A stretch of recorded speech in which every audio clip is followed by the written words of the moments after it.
Let's get Space started. Jam. Definitely Space Jam.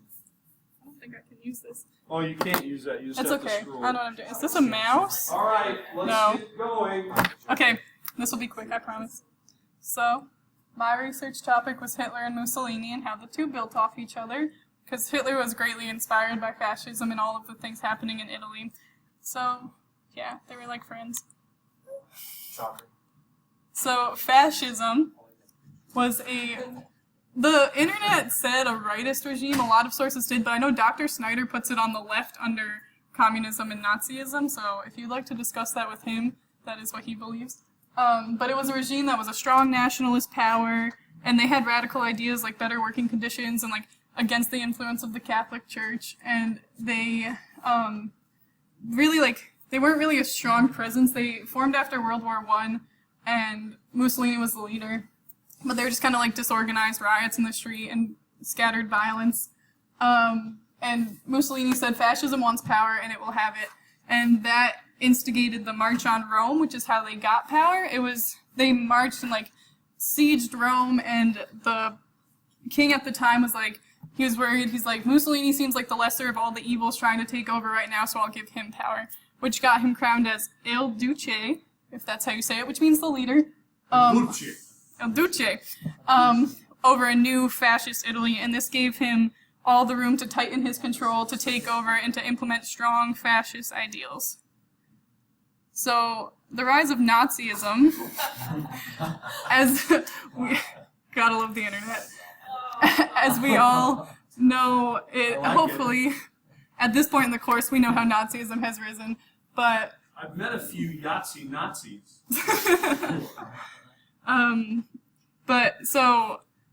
World War I crushed Germany. They were forced to take the defeat for the First World War, and it really, it restricted their military, and it destroyed them economically, and it just kind of left them in a place where they needed new hope. And Hitler, when he was surveying new political groups as part of the military, found the German Workers' Party, and they gave Hitler a platform to speak. He kind of ramped up and radicalized their ideas and made it the National Socialist Party, now known as the Nazi Party. This party was fueled by strong nationalism, strong racial tensions, and romantic ideals of the state, which was also an aspect of fascism. They really believed in the past glory of Germany, which there really wasn't a past glory of Germany from what I've learned in this bunch of states and then Bismarck. But that's what he believed in, and that's what he promoted. They tried to repeat the March on Rome that Mussolini had been so successful in Italy, but the coup, the Beer Hall Putsch, did not do what they wanted it to do and actually landed Hitler in jail, which is where he had time to write Mein Kampf. So they knew they had to go legally about this. So during the Great Depression, they seized on that time and really grew in power, and that's how the Nazi Party got over 2/3 of the seats in the Reichstag, which got Hitler appointed the role of chancellor, and through that he was able to constrict his power and slowly grow in aggression and implement Nazi ideas in the state and be really aggressive in foreign affairs. So the ideological comparisons of the two, fascism has been described as the big brother of Nazism, and I really think that's true because Hitler really respected Mussolini. They built off of each other, and Hitler really looked up to him as a role model and wanted Nazi Germany to look like fascist Italy. They both held the state as supreme, expecting loyalty to state and obedience to the ruler, and they implemented aggressive nationalism and imperialism. They're really aggressive in foreign policy, and they're also very aggressive in their home policy, making their nations this romantic, beautiful idea. Like Italy was we're returning to the glory of Rome, and Germany was returning to their past glory, and that was their main goal. They also had fear of certain groups that led them to more nationalism and more hatred, which was communists in Italy and Jews in Germany, and they suppressed all criticism or opposition. So they controlled the press, and they controlled just anyone who was speaking out was taken care of pretty quick. So those are some flip-flops with Mussolini and Hitler if you're interested in purchasing them. They're on the internet. Okay. I don't, but I can send you to Google. On sale? Yep. Everywhere you go. So, the alliances and pacts between Nazi Germany and Fascist Italy. The first was signed in October of 1936, and it was the Rome-Berlin Axis, and it was just an informal agreement linking the two nations. It was kind of like putting into effect the fact that these men were collaborating and they had similar ideas, and it was just a sign of what was to come. So the later Pact of Steel, signed in 1939, it was a friendship and alliance between Germany and Italy. It was like the official, we are like an alliance kind of thing. It was formal, it was military and political Unholy alliance. between the two. What? I said unholy alliance. Yeah.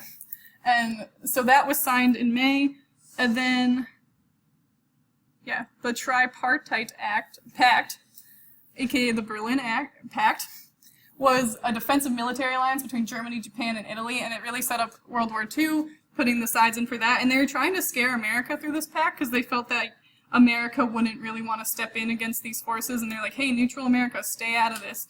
And it also opened up the new spheres of influence in the East and in the West, saying like, okay, if we win Japan, you're going to take the whole East, and Germany will take the whole West, and these are the spheres of what this war will be.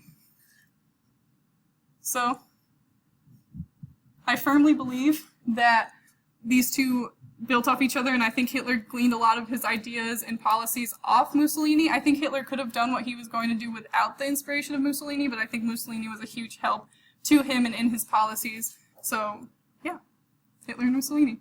And remember, pizza. Love pizza, hate fascism. There's actually a website that I found it on. Like, that's one I know for sure that you can purchase. So. Thank you. Any Thank you. questions and or comments? This is what you're blowing with. Like it's got Hitler and Yeah. Our next presentation is about the Battle o' Britain.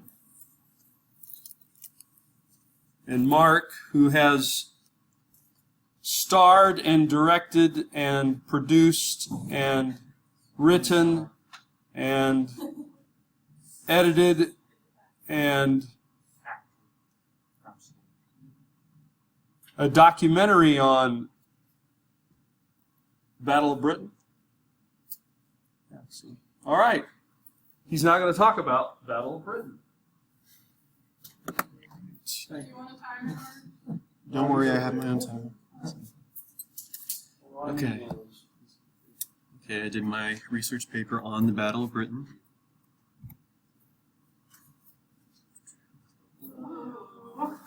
Okay, so when Adolf Hitler took control of Germany in the 1930s, as we all know, he rebuilt the German military that had been decimated by the Treaty of Versailles in 1919.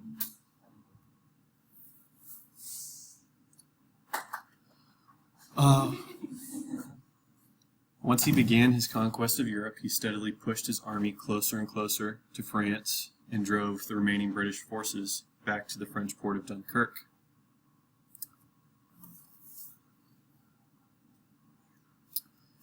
Once Hitler had eliminated all opposing armies in Western Europe, he made plans for the next stage of his military conquest. Since he now had control of the French coast, it was a perfect place to stage a future invasion of the British Isles. One could think of such an invasion almost as a reverse D-Day by the Germans, and this was called Operation Sea Lion.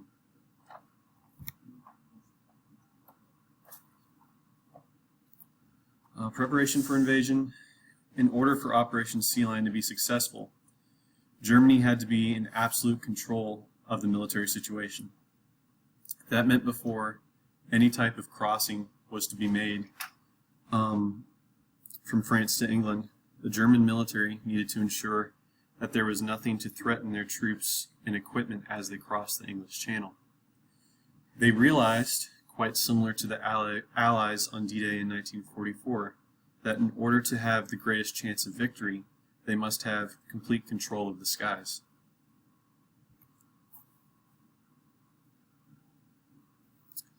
So the battle began. Hermann Goering was the leader of the German Luftwaffe and was basically in charge of the whole attempt to invade Britain.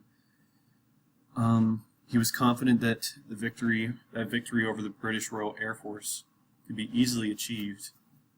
Late in 1940, the Luftwaffe began to carry out raids on the nation of Britain.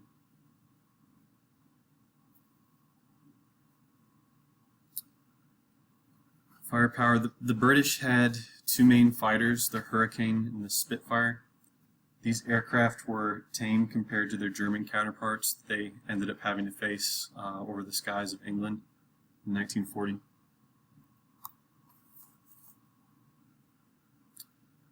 the British were forced to face, German aircraft that were much better armed than they had. Planes like the Spitfire were only armed with light machine guns, as opposed to like the German Messerschmitts, which had automatic cannons, which were much more powerful than anything the British had. And just for some comparison, on the left, this is what the British planes would have had to fight the Germans with, the British 303 rifle cartridge. And then the Germans' aircraft would have fired this on the right, the 20mm cannon shell. So that gives you some idea of what, these pilots were faced with when they were flying.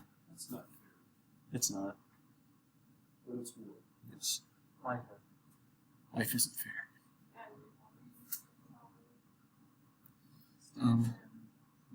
Studenten. War is a terrible thing. Sounds like a good Hitler meme. Manpower. There were bigger problems, though, for the British. They were also vastly outnumbered. This meant that they could not afford to lose as many pilots as the Germans. If they did, it would not matter how fast British factories could manufacture new planes. They would have no one left trained to fly them. So it was more important for the British it didn't matter if they lost planes, they could always replace the planes, but if they lost the trained pilots, then they were in really big trouble.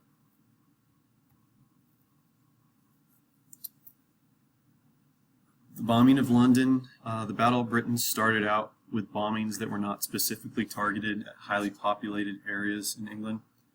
London was not considered a primary target by the German military, but this changed when German bombers accidentally released bombs on the main city of London, and the situation took a turn for the worst.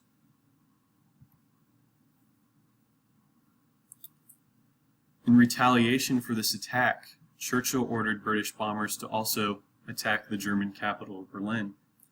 This damaged the public image of Hitler, who had maintained that Germany was completely safe from any type of attack by another nation.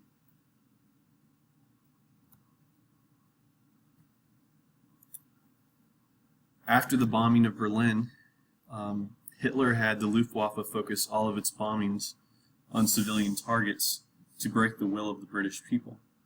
This was a critical mistake, though, by Hitler, because it allowed the British RAF to strengthen and regroup. If Hitler had continued to bomb military targets rather than like the city of London, it's quite possible that Britain may have actually fallen.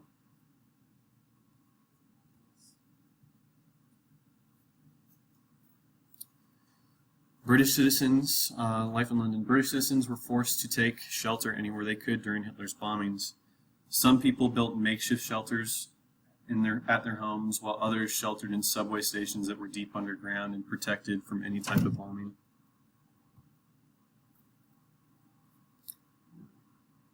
And then there's the Blitz. The Germans continued their bombings almost every night until 1941. This still failed to weaken Britain, and ultimately Operation Sea Lion was postponed indefinitely. Hitler did not at this point believe that Britain posed a serious threat any longer, and decided to move his focus instead to the Soviet Union.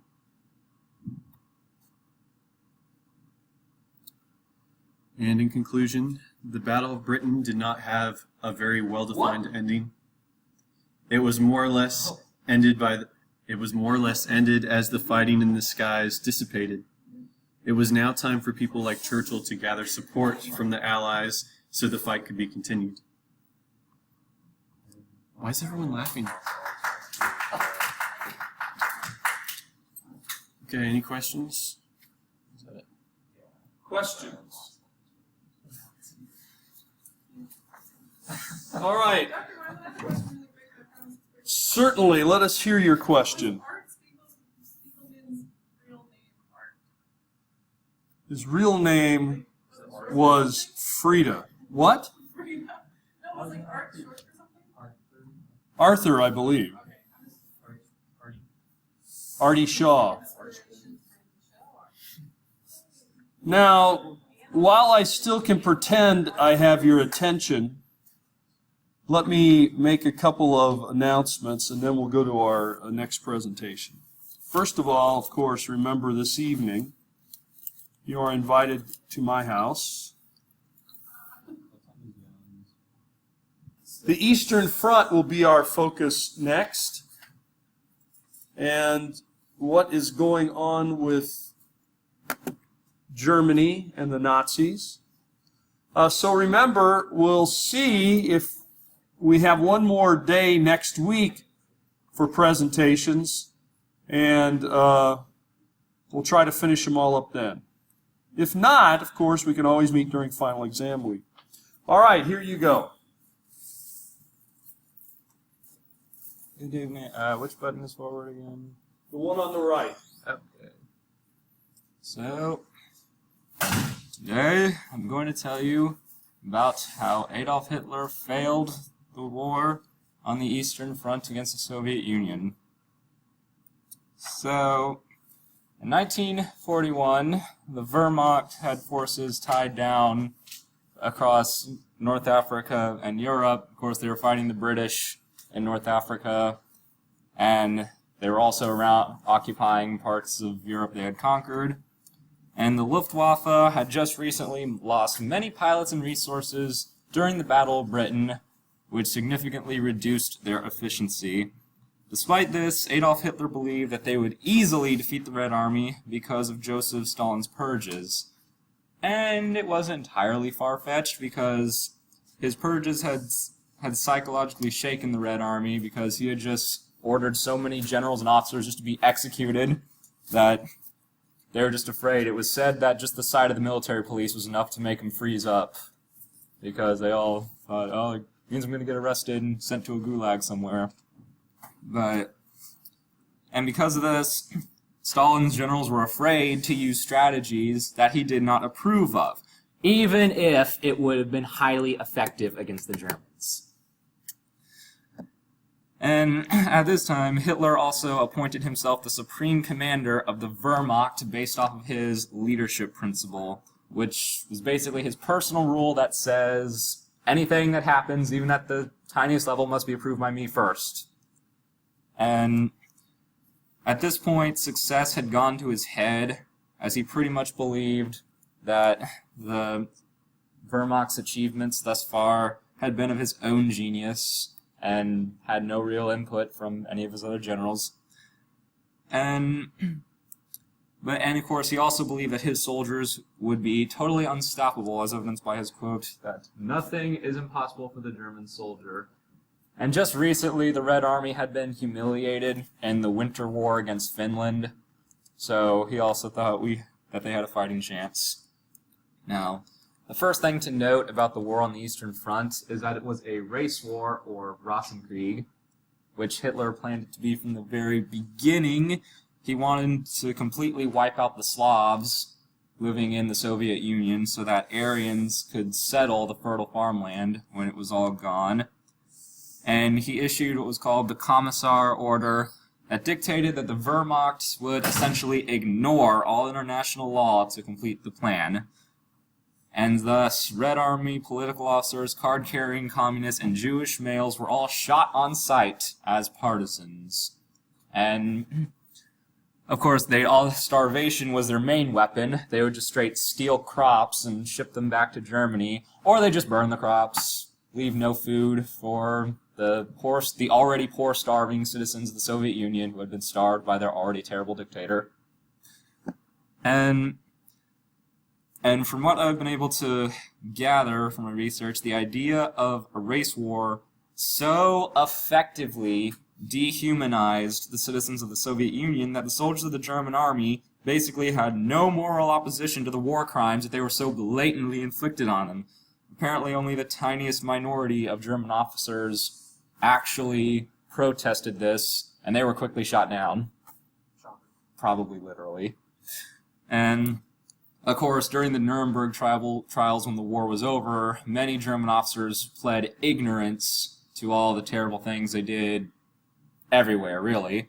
However, the Nazis' own files revealed just how involved every officer was in helping even if they were not part of the SS, and carrying out the extermination. An example of this was the Babi Yar massacre in Ukraine, in which German army officers straight up assisted the SS in rounding up a bunch of Jews, driving them to a ravine where they shot them all and threw their bodies into the ravine. Anyway, and this horrendously backfired on Hitler so badly because the German army was now the perfect enemy for the Soviet Communist Party to exploit through propaganda.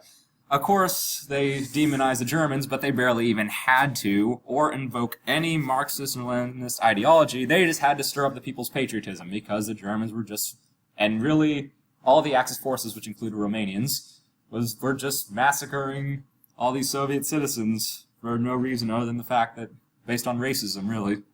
And thus, the war against the Axis was dubbed the Great Patriotic War, which was the same title Russia had used as the war against Napoleon in 1812. And apparently, patriotic fervor was so great that Soviet Union citizens essentially ignored Stalin's own cruelty and instead directed their collective rage against the Axis.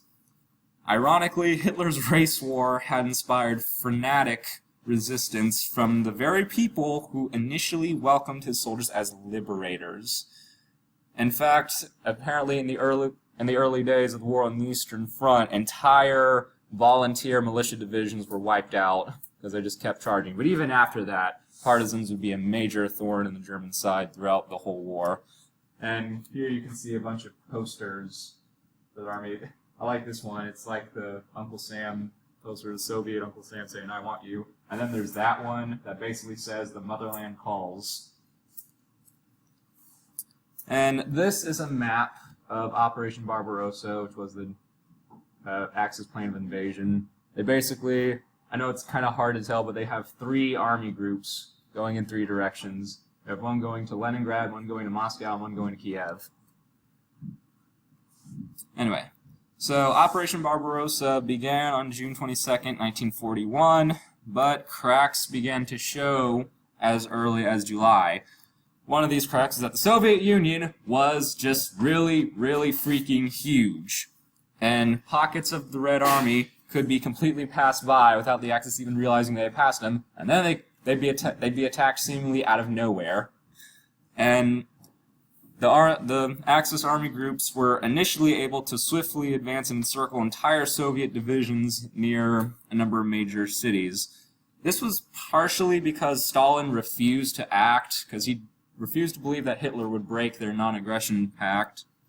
And, he also, once again, he was also just a really bad leader to his army too, so many Red Army officers just straight up deserted, communications broke down, and, inexperienced officers were left in charge of divisions not even knowing what to do because Stalin's purges had killed a bunch of officers senselessly based on the fact that they didn't agree with him. And so, containing the Soviet armies where they were would cost many troops and resources, which would, in the long run, very badly bog down the advance of the Axis forces, which is not what they needed, given that winter was approaching. The Battle of Smolensk, in particular, delayed Army Group Center's advance to Moscow by over 2 months, and allowed more than 100,000 Soviets to escape the encirclement because of counterattacks. And after this happened, Hitler ordered that army group to switch to the defensive while the other armies kept moving on to their objectives. And this fueled disagreements between Wehrmacht generals. Some believed that Moscow had to be taken as quickly as possible to cripple Soviet communication industry, while others believed that Kiev should be taken first to prevent a flank attack that they wouldn't be expected. But Hitler kept them all in line by just exploiting their disagreements and their personal grudges and whatnot, because he didn't trust his own generals. But finally, in about September, Hitler ordered Army Group Center to attack Moscow, but advance was again delayed by the end of the month because panzer divisions from that group had been redirected to Leningrad and Kiev, and they had to be pulled back. And, of course, winter was very fast approaching, and the weather was turning against the German army already, as melting snow caused roads to turn to mud, and bad visibility hampered flight for the Luftwaffe. Despite this, though, their tank groups quickly managed to smash Moscow's defensive front on the outskirts, but their further advances were halted as the heavy November winter set in, and the Soviets resisted them intensely because they were not going to let their capital city fall.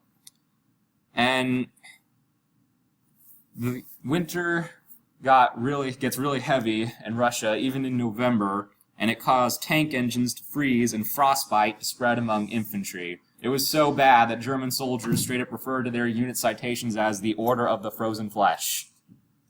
And the Red Army was able to take advantage of this because they were actually prepared for winter, because, it's Russia, and they had managed to amass a huge force of fresh troops behind Moscow, out of sight from the Germans. So then, when the Germans didn't realize it was coming, they were suddenly being attacked on two sides.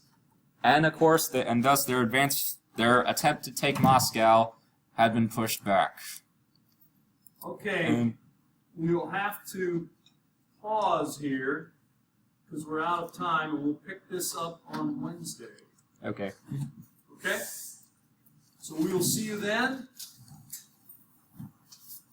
We will move to the Battle of Stalingrad next week. Okay, thank you. Very good. Oh, that's all right.